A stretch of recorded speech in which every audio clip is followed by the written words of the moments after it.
Mark Stein dropped a new article in regards to a lot of trade rumors around the NBA. We're going to be recapping the biggest ones coming out of that article, including Giannis Antetokounmpo and the Bucks, and why the NBA is not buying what the Milwaukee Bucks are selling about their team right now. We're talking about that and other teams that are prepared to go big game hunting. We're talking about all that and more right after this.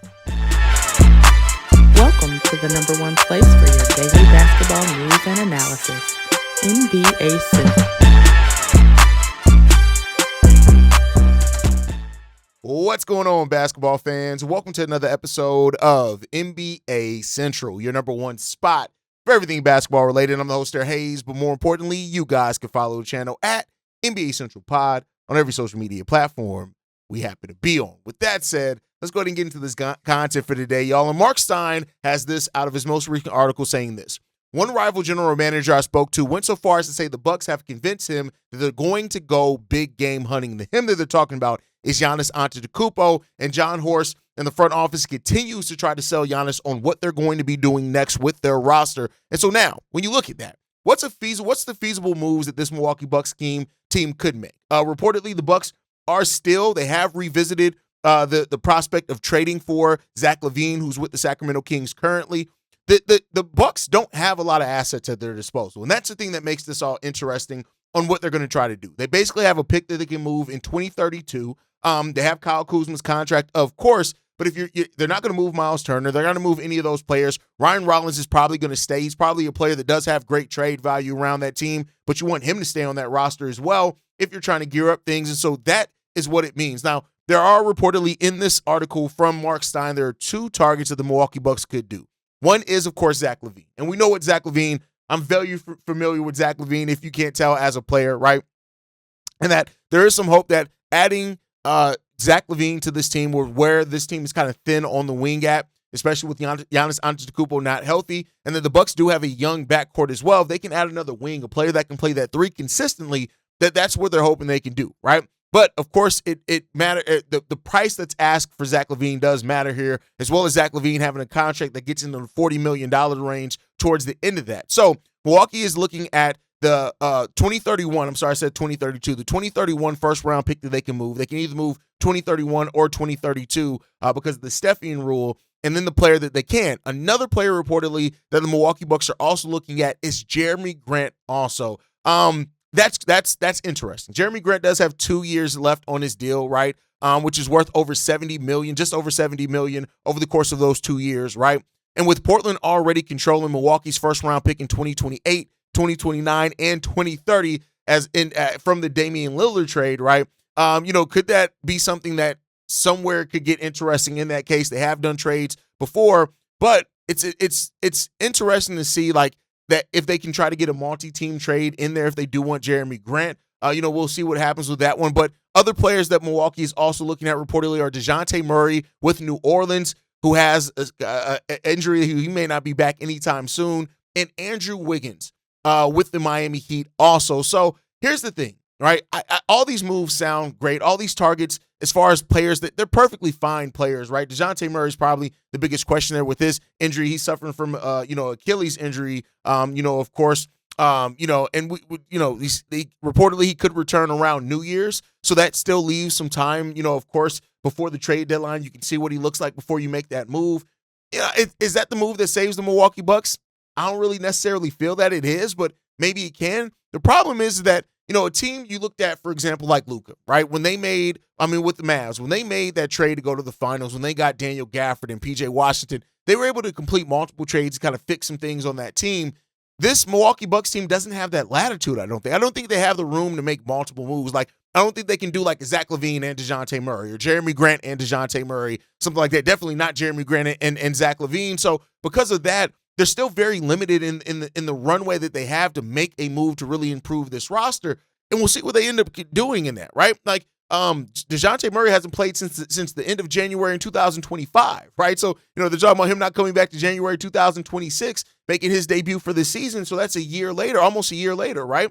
So that's what you look at. Reportedly, they've also looked at Marcus Smart as well as a defensive piece around there. And then lastly, it was reported that they almost traded for PJ Washington when he was in Charlotte. And he's not eligible to be traded into the offseason, so they can't even make a move for him if they wanted to try to go back after him. Now he's with a different team in the Dallas Mavericks. So I think all this is that it's good that the Mavericks are keeping their head on a swivel to see what they can do to improve their team to keep Giannis happy. I've said it. Multiple people have said it.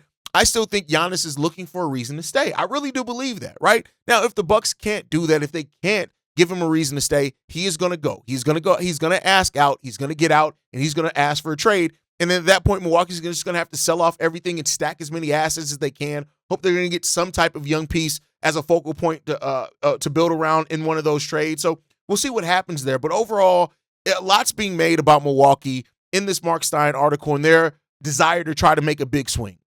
But the question still then lies at is that, Mark Stein does say in this as well. Virtually every team I talk to continues to assert that the Bucks' best option at this point, no matter how steadfastly they rejected, is proactively trying to trade their star without waiting for him to ask out, right?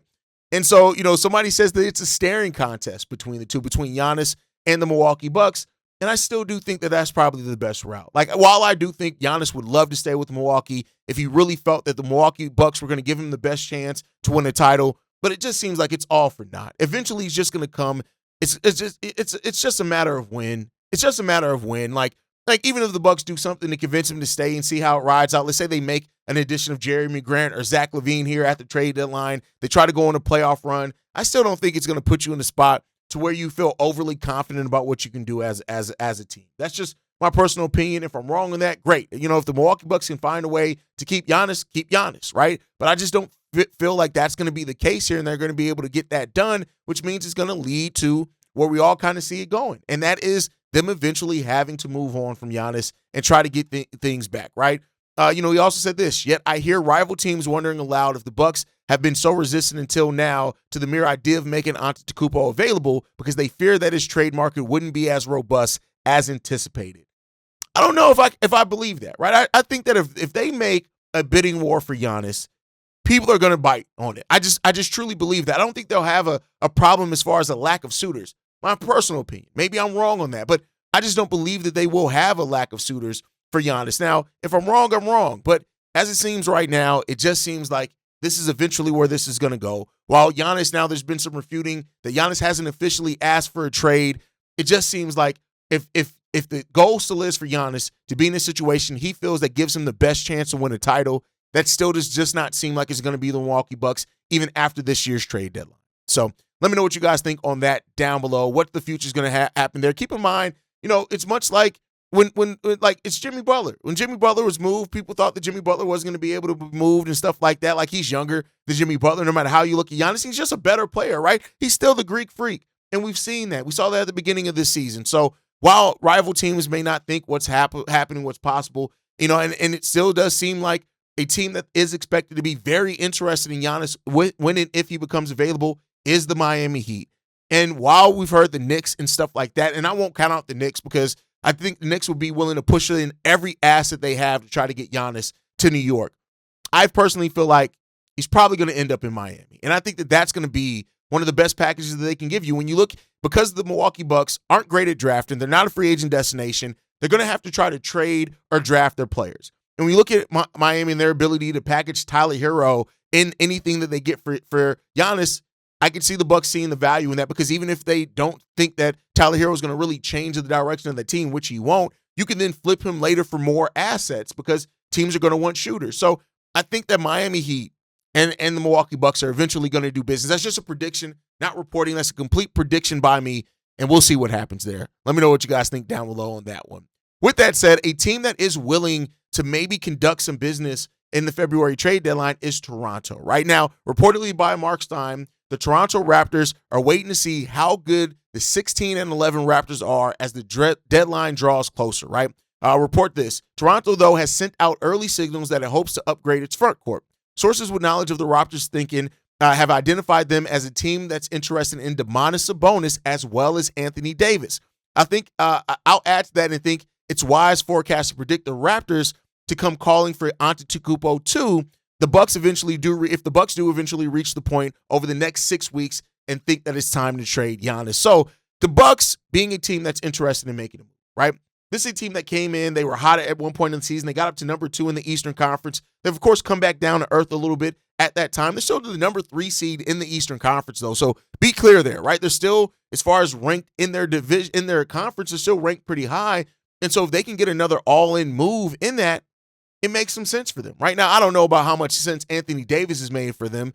They did trade for, Kawhi Leonard when everybody knew Kawhi didn't want to be there. And reportedly now we heard just the other day that Kawhi was telling people when he got traded here, like, hey, I'm not staying here. I don't want to be here. I don't know why they traded for me. So, the Raptors are going to be willing to do whatever they think is going to get them close. Now, I don't think the Raptors are particularly close to being a championship team.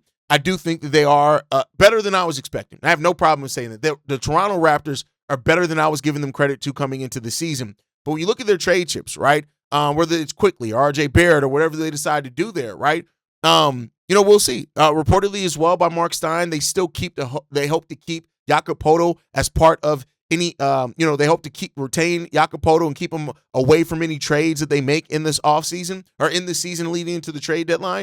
And we just got to see what's going to happen there. But, I like the concept of Domantas Sabonis being in Toronto. They're an international city. Getting a player like Domantas Sabonis, I think that fan base would definitely embrace Sabonis, even with his flaws. I think they have the defensive players to put around Sabonis as well. Brandon Ingram and Sabonis could potentially play together. We've seen him be able to play with other bigs before. So, that's an interesting case point for them. And, we'll see what they end up doing. But Toronto is clearly looking to will and deal. And we'll see if they can get a deal done between now and the trade deadline that puts them in a much better place leading into the playoffs. And we'll see what happens there. Let me know what you guys think down below on hearing those names. Anthony Davis, Domantas Sabonis, maybe even Giannis. Of course, everybody's interested in Giannis. But those names and what interest could that make for the Toronto Raptors? Do you think that makes them a team that could come out the East if they were to make one of those moves? Let me know that down below. And then lastly, the Pistons. The Pistons have been reported as a team that, we talked over on Locked On NBA, where I do that show every day, that somebody talked there and said that, maybe they could be a team that could be in play for Anthony Davis. We've heard that, they could be willing to push their chips in themselves and capitalize on where they are to try to come out the East this season and make a big move, whether that's Ivy or some picks or whatever they have. And so now hearing that from Mark Stein saying this, Pistons focus on internal growth, not star trades. The Pistons have taken another leap this season. After going from the bottom of the standings to the playoffs last season, the Pistons are now leading the Eastern Conference. With good financial flexibility, all of their own draft picks, and young talent, many have speculated that Detroit could pursue a star player. The Pistons aren't likely to go in that direction. Detroit is focused on development of their own players opposed to trading for a star player.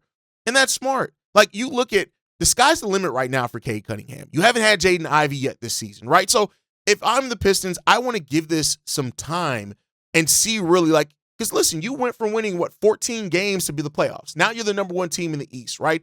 And a lot of that has come through internal development of your players. Ausar Thompson is another player as well who could hit another leap. So I think that is smart for the Pistons to kind of hold off on trading for a star now. I've always said this. Going in too early is just as bad as not making a move, right? And sometimes it can be more detrimental depending on the assets you have to give up. You have all your own picks. You have a fairly young roster, and you have players that are still developing. Look at the leap that Jalen Duren made this season, right? And who's to say that he doesn't have another step? This leap that he made is pretty big, right? Who's to say that he doesn't have another step as well? So with those things all being said, I think that you got to look at this and have some patience. I think have some patience because you just never know how things are going to go for you. And with you already seeing players that have developed on your team and on your franchise, why not maintain being patient and see where those players can get you before you start jettisoning off some of those guys? Yes, you got to play Jalen Duren this offseason. Yes, you could potentially have to pay Jaden Ivey as well, and that then could start messing up some of your flexibility. And some could say, as a counterpoint, like, Haize, let's get a guy locked in now that you can still re-sign your own players. You can go over the luxury tax to do that if the Pistons feel like that's going to make them a championship team. And touche. I completely understand those points. I just think that you just want to practice a little bit of patience, in my opinion. And we'll see where this gets the Detroit Pistons. And no, I'm not saying I don't want to see the Pistons trade for a star because I'm a Bulls fan. I have been very glowingly about the Pistons all season long. And I think that Cade Cunningham legit is like one of those dark horse MVP candidates. Cade has had an amazing season, an amazing run, and he's really stepped up as a player. And so, no, this isn't me saying, no, I don't want the Detroit Pistons to be great. The Bulls are so far from being anywhere near the Pistons. I'm not worried about that yet. Now, maybe in a few years, hopefully, I can worry about that. But now, no. Now the only thing I'm going to do is leave. It's my time for today, y'all. I want to hear from you as I do always. Do you believe that the Bucks should go all in on a big trade to add something to Giannis, or do you think they're just delaying the inevitable? Let me know what you guys think down below on that. Let me know your thoughts on all the topics today.